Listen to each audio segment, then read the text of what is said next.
جب گندگدو تیمور کو دلی ضمیر سے اس طرح بات کرتے ہوئے دیکھتا ہے تو اس کو غصہ آ جاتا ہے اور وہ تیمور سے کہتا ہے کہ اپنے غصے پر قابو رکھو تیمور، اس کی وجہ سے تم سوچنے سمجھنے سے آری ہو۔ جب سردار خوشنودی یہ صورتحال دیکھتے ہیں تو وہ تیمور سے کہتے ہیں کہ تیمور بیٹھ جاؤ، اور پھر دلی ضمیر وہاں سے چلے جاتے ہیں۔ اور اس کے بعد سردار خوشنود گندگدو سے کہتے ہیں کہ گندگدو تمہارے خیال میں ارطغرل کیا کرے گا؟ اس پر گندگدو کہتا ہے کہ وہ بہت غضبناک ہوگا، یا تو وہ اپنے ہدف کو نشانہ بنا لے گا یا خود اس کا نشانہ بن جائے گا۔ اس پر تیمور کہتا ہے کہ پھر ہمیں ارطغرل کو اچھی طرح سبق سکھانا چاہیے۔ تیمور کی یہ بات سن کر گندگدو کو غصہ آ جاتا ہے اور وہ تیمور سے کہتا ہے کہ تم بہت بہادر ہو، مگر جس آدمی کی تم بات کر رہے ہو وہ ارطغرل ہے اور تم ابھی اس کو اچھی طرح جانتے نہیں ہو۔ ناظرین، اس کے بعد آپ دیکھیں گے کہ کوچبش قبیلے سے باہر جھاڑیوں میں جاتا ہے اور وہاں ایک منگول سپاہی سے ملتا ہے اور اسے کہتا ہے کہ نویان کے لیے ایک خوشخبری ہے، اور پھر وہ سپاہی سے کہتا ہے کہ ارطغرل سے تمام اختیارات لے لیے گئے ہیں، اور پھر کوچبش جو کچھ جرگے میں ہوتا ہے وہ اس منگول سپاہی کو بتا دیتا ہے۔ اسی دوران ارطغرل بھی اپنے گھوڑے پہ بیٹھا ہوا اسی طرف جا رہا ہوتا ہے جہاں کوچبش منگول سپاہی کے ساتھ کھڑا ہوتا ہے۔ جب کوچبش کو گھوڑے کے بھاگنے کی آواز آتی ہے تو وہ اس منگول سپاہی کو جھاڑیوں میں چھپنے کا اشارہ کرتا ہے۔ اسی دوران ارطغرل جب وہاں پہنچتا ہے تو وہ کوچبش کو دیکھ کر گھوڑا روک لیتا ہے اور کوچبش سے کہتا ہے کہ کیا تم ٹھیک ہو؟ اس پہ کوچبش جھوٹ بولتے ہوئے کہتا ہے کہ مجھے میرے گھوڑے نے گرا دیا ہے۔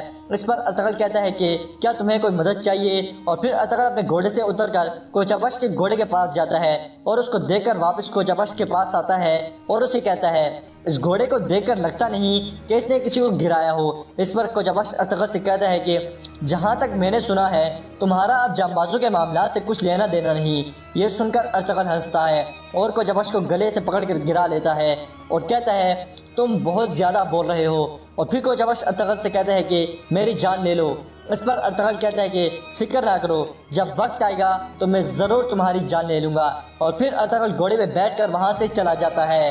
ناظرین، اس کے بعد آپ دیکھیں کہ تیمور اپنی والدہ کی قبر پہ بیٹھا ہوا ہے اور ان کی قبر پہ پانی ڈال رہا ہے۔ اسی دوران وہاں روشنی خاتون آتی ہے اور وہ تیمور سے کہتی ہے کہ کیا آپ ہمیشہ اپنی امی کی قبر پہ آتے ہیں؟ اس پر تیمور کہتا ہے کہ جب سے میں نے ان کو یہاں دفن کیا ہے میں اکثر وقت یہاں گزارتا ہوں۔ اس کے بعد وہ روشنی سے کہتا ہے کہ میری ماں نے کھانا کھاتے کھاتے میری گود میں دم توڑا ہے، اور پھر وہ روشنی سے پوچھتا ہے کہ آپ یہاں کیوں آئی ہیں، کیا کوئی پریشانی ہے؟ اس پہ روشنی کہتی ہے کہ میں آپ سے ارطغرل کے متعلق بات کرنے آئی ہوں، ارطغرل بہت اچھا ہے، آپ اس کی حمایت کریں۔ یہ سن کر تیمور کو غصہ آ جاتا ہے اور روشنی کو غصہ کرتا ہے اور اسے کہتا ہے کہ آج کے بعد میرے سامنے ارطغرل کا نام مت لینا۔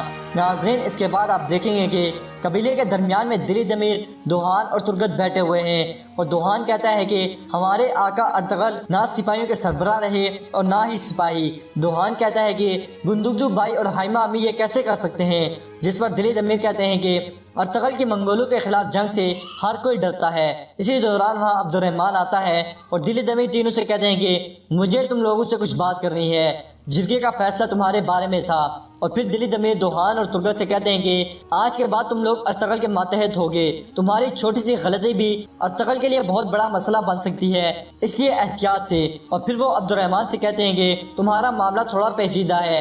اس سے پہلے کہ دلی ضمیر عبد الرحمن کے بارے میں ہونے والا فیصلہ اس کو بتاتے، وہاں تیمور کے سپاہی آ جاتے ہیں اور عبد الرحمن کو کہتے ہیں کہ اپنے ہتھیار ہمارے حوالے کر دو۔ اس پر وہ سب کھڑے ہو جاتے ہیں اور دوحان تیمور کے سپاہی سے کہتا ہے کہ کیا تمہیں پتہ ہے تم کیا بکواس کر رہے ہو؟ ایک جانباز کی تلوار لینے سے پہلے تمہیں اس کی جان لینی پڑے گی۔ اس پر وہ سپاہی کہتا ہے کہ میں کسی ہچکچاہٹ کے بغیر لے لوں گا۔ یہ سن کر عبد الرحمن اس سپاہی سے لڑنے کے لیے آگے بڑھتا ہے، مگر دلی ضمیر غصے سے عبد الرحمن کو روک لیتے ہیں اور کہتے ہیں کہ اپنے ہتھیار مجھے دو۔ اس پر عبد الرحمن کہتا ہے کہ دلی ضمیر میں اپنے ہتھیار کیسے دے سکتا ہوں؟ اس پر دلی ضمیر عبد الرحمن کو جرگے کا فیصلہ بتاتے ہیں اور پھر دوحان تیمور کے سپاہیوں سے کہتا ہے کہ اگر یہ ثابت نہ ہوا تو اس پر تیمور کا سپاہی باقر کہتا ہے کہ سزا ہی ایک راستہ ہے۔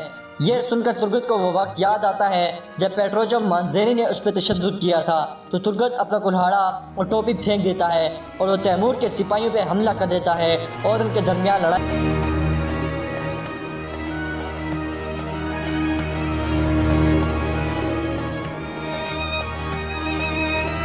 جب دلی ضمیر اس صورتحال کو دیکھتے ہیں تو وہ ان کو غصے سے روکتے ہیں۔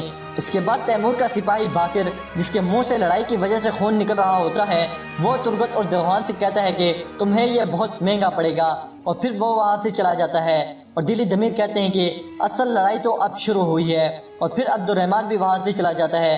ترگت عبد الرحمن سے پوچھتا ہے کہ تم کہاں جا رہے ہو، جس پر عبد الرحمن کہتا ہے کہ خود کو حوالے کرنے، اور ناظرین عبد الرحمن جیل والے خیمے میں چلا جاتا ہے۔ ناظرین اس کے بعد آپ دیکھیں گے کہ ارطغرل اپنی گھوڑی کے ساتھ بیٹھا ہوا ہے اور اسے باتیں کرتے ہوئے کہتا ہے کہ میری ماں، میرے بھائی اور میری بیوی نے مجھے روک دیا، انہوں نے مجھے ظالموں کے خلاف کچھ کرنے اور مظلوموں کی امید بننے سے روک دیا۔ ارطغرل کہتا ہے کہ سلیمان شاہ کا بیٹا ارطغرل کبھی ہار نہیں مان سکتا اور کبھی نہیں ہارے گا۔ ناظرین اس قسط کے آخر میں آپ دیکھیں گے کہ نویان حمزہ کے ساتھ بیٹھا ہوا ہے اور اسے نقشہ دکھا کے کہہ رہا ہے یہ ساری زمینیں ہماری ہیں۔ اس پر حمزہ کہتا ہے کہ جس نے بھی آپ کے ساتھ کام کیا اس نے فتح پائی، مگر کائی قبیلہ میرا قبیلہ ہے، ان کے ساتھ کچھ نہیں ہونا چاہیے۔ اس پر نویان کہتا ہے کہ ہم تمہیں اس قبیلے کا سردار بنائیں گے، تم سردار بنو گے۔ ناظرین اسی دوران کو جبر سے مل کر آنے والا سپاہی وہاں آتا ہے، نویان کے کان میں کہتا ہے کہ جرگہ کا فیصلہ ارطغرل کے خلاف ہوا ہے۔ یہ سن کر نویان بہت زیادہ خوش ہوتا ہے۔ تو ناظرین آج کی ویڈیو میں بس اتنا ہی، امید کرتے ہیں آپ کو یہ ویڈیو پسند آئے گی۔ ویڈیو پسند آئے تو اس ویڈیو کو لائک کریں، چینل کو سبسکرائب کریں اور بیل آئیکن پر لازمی کلک کریں، کیونکہ اگر آپ بیل آئیکن پر کلک کریں گے تو ہماری ویڈیو سے نوٹیفیکیشن آپ کو سب سے پہلے مل جائے گا۔ ملتے ہیں انشاءاللہ نیکسٹ ویڈیو میں، تب تک کے لیے اللہ حافظ۔